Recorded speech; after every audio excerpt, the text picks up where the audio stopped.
Hola, hola, el día de hoy hablaremos sobre el cólera, a cargo de la estudiante Lorena Díaz.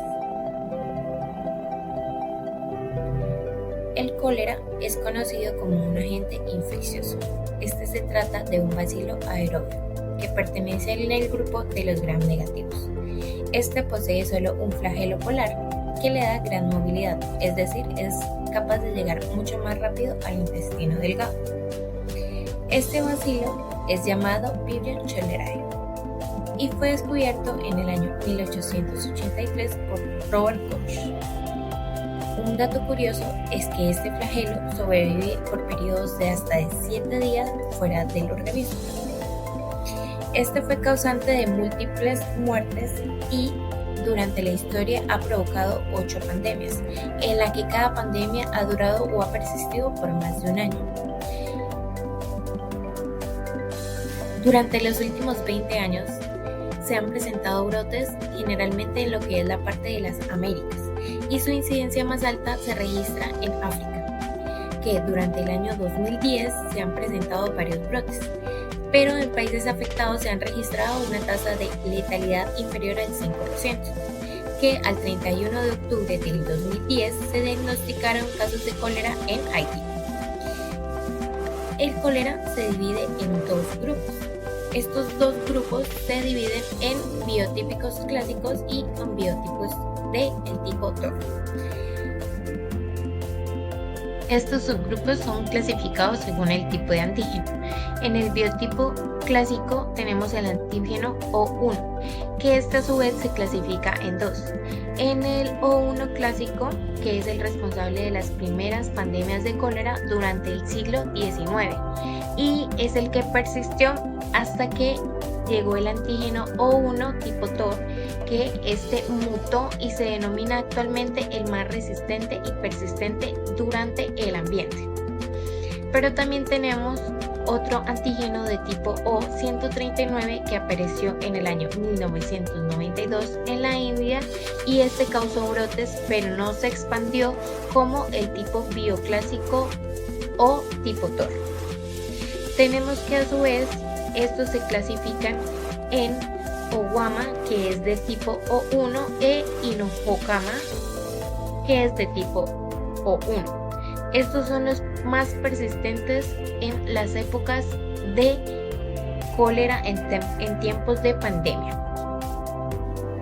Sin embargo, existe un tercer serotipo menos frecuente combinado dentro del serogrupo O1, que es la combinación de Owama e Inama. Este se denomina Hikojima. Posee características de los 2 anteriores. Este es muy inestable y raro en la naturaleza y tiende a mutar o a cambiar hacia el más estable, pero por su naturaleza él lo podemos llamar inestable. En pacientes que frecuentan este tipo de serológico son pacientes que presentan síntomas mucho más marcados y más inestables dentro de su tratamiento, a los que les debemos dar mejor manejo.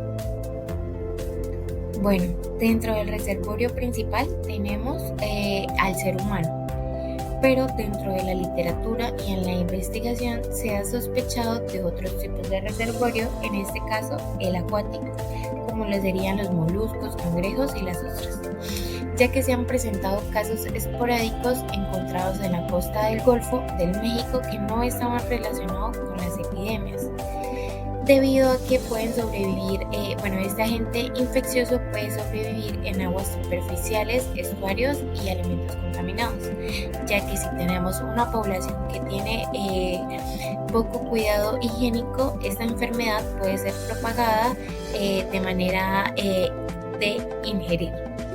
No significa que no se pueda pasar de forma directa a persona. Se transmite generalmente por contaminación del agua con heces y vómito de pacientes portadores del mismo. A continuación vamos a hablar de la patogenicidad. En sus 3 fases tenemos la fase de incubación. Esta dura de 12 horas hasta 5 días, en la cual el bacilo ingresa al intestino delgado sobreviviendo de los jugos gástricos y se multiplica produciendo y activando la toxina colérica. Esta toxina activa lo que es el AMPC intracelular y como inmunidad del cuerpo, esta hace una secreción masiva de agua y de electrolitos, produciendo así la diarrea. En la fase clínica de forma leve tenemos una diarrea acuosa ligera autolimitada y en formas graves tenemos una diarrea acuosa abundante y persistente junto con vómito, calambres musculares debido a la pérdida de electrolitos, deshidratación rápida, ojos hundidos, pulso débil y en casos severos podemos encontrar shock hipovolémico e insuficiencia renal. En la fase de resolución, con intervención, tenemos una recuperación completa en horas o en días si se rehidrata adecuadamente. Sin intervención tenemos muerte en cuestión de horas o pocos días, con tasas de letalidad que alcanzan el 50 al 60% en las formas graves.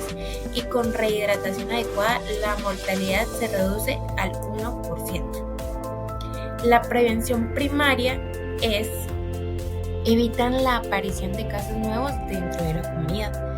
Como a prevención primaria tenemos el acceso a agua potable segura, en eso podemos implementar colocación de cloro dentro del agua o hervir el agua o realizar filtros, ya sean de cerámica o de arena. Acceso a fuentes seguras comunitarias como el pozo profundo. Dentro de la construcción de sistemas de saneamiento básico tendremos alcantarillado, disposición adecuada de las excretas y evitar la defecación al aire libre. Como educación e higiene vamos a enfatizarnos en el lavado de manos con agua y jabón en los momentos críticos, antes de comer, después de ir al baño y tras atender enfermos. En educación también podemos implementar la manipulación de alimentos, evitar consumir mariscos crudos, lavar muy bien las frutas y verduras antes de consumirlas. Y por último tendremos la vacunación oral de estas marcas de Shacol y Ebucol, que son las más usadas dentro de las campañas masivas que realiza la Organización Mundial de la Salud en brotes y en zonas endémicas, ya que estas son seguras, eficaces y protegen de 3 a 5 años, pero no sustituyen las medidas de saneamiento, es decir, que hay que seguir una a una. Como prevención secundaria tenemos la vigilancia epidemiológica, el control de los datos epidemiológicos, identificar los brotes y notificarlos, tener un diagnóstico temprano con criterios de diarreas, pruebas rápidas. Y como tratamientos tenemos las sales de rehidratación, los sueros orales, corrección de pérdidas leves y moderadas dentro de casa si las podemos tratar o durante la estancia hospitalaria. Y el uso de antibiótico reduce la duración de la diarrea y la excreción bacteriana, pero solo se indica si es en casos graves o persistentes de diarrea que no se pueda controlar ni con los sueros de rehidratación intravenosos. Desinfectar todo donde ha estado el entorno del paciente e igualmente realizar educación del mismo para que éste no propague durante su comunidad o durante la estancia hospitalaria, ya que estamos en un ambiente con muchos más pacientes. Como prevención terciaria tenemos de evitar las secuelas, discapacidad o muerte en pacientes afectados. Como medidas actuales tenemos los tratamientos intrahospitalarios, los cuales se basan en la rehidratación intravenosa intensiva en casos de shock hipovolémico, la corrección de alteraciones hidroelectrolíticas como la hipopotasemia o la acidosis metabólica por el vómito persistente, la hemodiálisis en los casos de insuficiencia renal aguda. En la capacitación del personal de salud tenemos implementar los protocolos estandarizados de la Organización Mundial de la Salud para el manejo de los brotes y crear centros de tratamiento de cóleras en las zonas epidémicas. Como apoyo social y comunitario, tras la epidemia tenemos la educación postbrote para reducir la estigmatización entre la comunidad y fortalecer el higiene comunitario y la vigilancia para evitar recurrencia de las mismas. A continuación dejamos algunas cosas que se deben evitar para evitar propagar más y evitar consumir este tipo de cólera o microorganismo.